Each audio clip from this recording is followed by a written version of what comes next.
চারিদিকে খালি তাণ্ডব আর তাণ্ডব। ইভেন এখন তো সিচুয়েশন এমন যে টাইগার শ্রফের ফ্যান্সরা নাকি তাণ্ডবের অ্যাকশন সিকোয়েন্সকে নিজেদের বাগি 4 এর লিক সিন বলে চালিয়ে দিচ্ছে। মানে এই যে এত হইচই হচ্ছে, আসলে কি তাণ্ডব এত হাইপ ডিজার্ভ করে? আসলে কি এই সিনেমা না দেখলে কিছু আসবে যাবে? চলেন রিভিউতে আলোচনা করি। Welcome to the review. Welcome.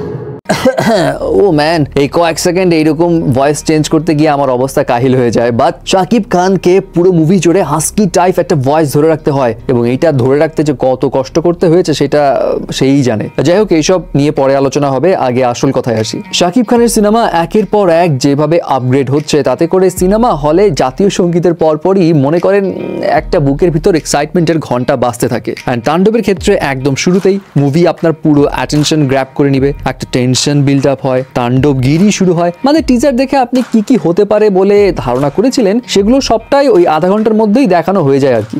যা, তাহলে আর বাকিই থাকলো টুইস্ট কি নাই, ওইটার উত্তর একটু পরে দিচ্ছে আপনাকে। তবে হ্যাঁ, ফার্স্ট হাফের কিছু অংশ দেখে মুভি দেখার সময় আপনার মনে হবে একটু স্লো হয়ে যাচ্ছে, এত টানার কি আছে। কিন্তু বস, সেকেন্ড হাফে গিয়ে আপনি টের পাবেন ওইটা স্লো ছিল না। ফার্স্ট হাফে ঝড় উঠার আগের পূর্ব প্রস্তুতি নেওয়া হচ্ছিল। মানে সেকেন্ড হাফে কাহিনী যেই লেভেলে পিক করে, যেই লেভেলের টুইস্ট একের পর এক বের হয়, ওগুলো দেখে আপনার মাথার খুলি উড়ে যাবে। অ্যান্ড এই ফিলটা পাওয়ার জন্য ফার্স্ট হাফে সময় নিয়ে এই ডেভেলপমেন্ট করাটা খুব প্রয়োজন ছিল। অলরেডি সবাই জেনে গেছে এখানে সিয়াম আহমেদের কেমিও অ্যান্ড নিশোর সুরঙ্গ ক্যারেক্টার মানে মাসুদের কেমিও আছে। এই কেমিওগুলোর প্লেসমেন্ট রাফি খুব ব্রিলিয়ান্টলি করেছে। তবে নেট দুনিয়ায় অনেকেই বলছে তাণ্ডব এই কেমিওগুলোর জন্যই এত হাইপ পাচ্ছে। হ্যাঁ, বিষয়টা সত্যি যে এই কেমিওগুলো মুভিতে অন্য একটা এক্সাইটিং লেয়ার অ্যাড করে, বাট তার মানে এই না যে এই কেমিও না থাকলে মুভি এত ম্যাসিভ পজিটিভ রেসপন্স পেতই না। যারা এমনটা বলছে আই এম প্রিটি শিওর তাদের মধ্যে অনেকেই সিনেমাটা দেখেনি। Because Raihan Rafi overall movie এবং শাকিব খানের ক্যারেক্টারের শেডস গুলো যেভাবে ডিজাইন করেছে, তাতে করে এই কেমিও যদি নাও থাকতো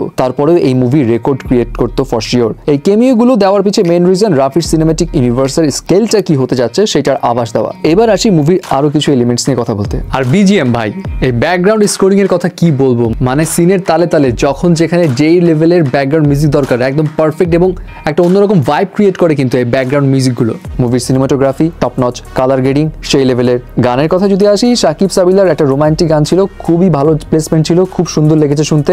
বাট ওই লিচু বাগানের প্লেসমেন্টটা নিয়ে কারো আপত্তি থাকতে পারে। আর মুভির পারফরমেন্স নিয়ে কথা বলতে গেলে সাপোর্টিং কাস্টে সব জাদ্রেল অভিনেতা ছিলেন, প্রত্যেকেই একদম ফাটিয়ে দিয়েছেন। সাবিলা নূরের সাথে সাকিবকে মানাবে কি মানাবে না এটা নিয়ে যাদের সন্দেহ ছিল, তাদের মুভি দেখার সময় এই সন্দেহর নামগন্ধ মাথায় আসবে না, এত সুন্দর লেগেছে এদের কেমিস্ট্রিটা। সাবিলা নূরের লুক সিনেমায় খুব ন্যাচারাল রাখা হয়েছিল, অ্যান্ড তার অভিনয়ও ছিল বেশ সাবলীল এবং ন্যাচারাল। তবে জয়া আহসান, সে যে সিনেমায় এত মেজর একটা পার্ট ডমিনেট করবে এটা আসলে কেউ ভাবতেও পারে নাই। তার ক্যারেক্টার আসলে শাকিব খানের ক্যারেক্টারকে পূর্ণতা দেয়। অ্যান্ড এবার যদি মেগাস্টার শাকিব খানের কাছে আসি, ভাই এই লোকটা যে নিজেকে কোন লেভেলে নিয়ে যাচ্ছে, মানে তার ক্যারেক্টারের এইখানে দুইটা শেডস ছিল, এই দুই শেডসে সে একদম 100-এ 100। তার সোয়াগ, তার বডি ল্যাঙ্গুয়েজ, অ্যাকশনে তার পারফরমেন্স সবকিছু দেখে আপনি মুগ্ধ হবেন। স্পেশালি এই মুভির অ্যাকশন সিকোয়েন্স গুলো দেখলে আপনার মনে হবে যেন বলিউড কিংবা সাউথের কোনো হাই বাজেটের অ্যাকশন সিকোয়েন্স দেখছেন। অ্যান্ড চ্যালেঞ্জিং কিছু অ্যাকশন সিকোয়েন্সে শাকিব খান যে লেভেলে পারফর্ম দেখিয়েছে সেটা দেখে বলতেই হয় মেগাস্টারের ডেডিকেশন পুরাই হ্যাটস অফ। অ্যান্ড শাকিব এই তাণ্ডবের পারফরমেন্স দিয়ে নিজেকে কিন্তু কঠিন চ্যালেঞ্জও ছুড়ে দিয়েছে,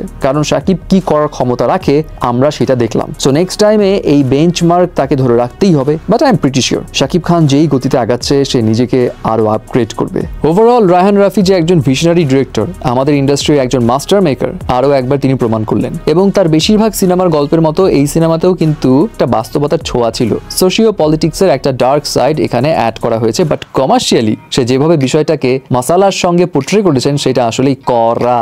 সব কথা শেষ কথা ভাই, তাণ্ডব দেখলে কি কিছু আসবে যাবে? হ্যাঁ, আপনি একটা এক্সপিরিয়েন্স মিস করবেন, যেটা মিস করা আপনার মোটেও উচিত হবে না যদি আপনি মুভি লাভার্স হয়ে থাকেন। আর যারা দেখে নাই তাদেরকে বলবো, আপনি হলে গিয়ে দেখার পরে বুঝবেন কেন এই মুভিটা বাংলাদেশি কমার্শিয়াল সিনেমার নেক্সট ফেজ।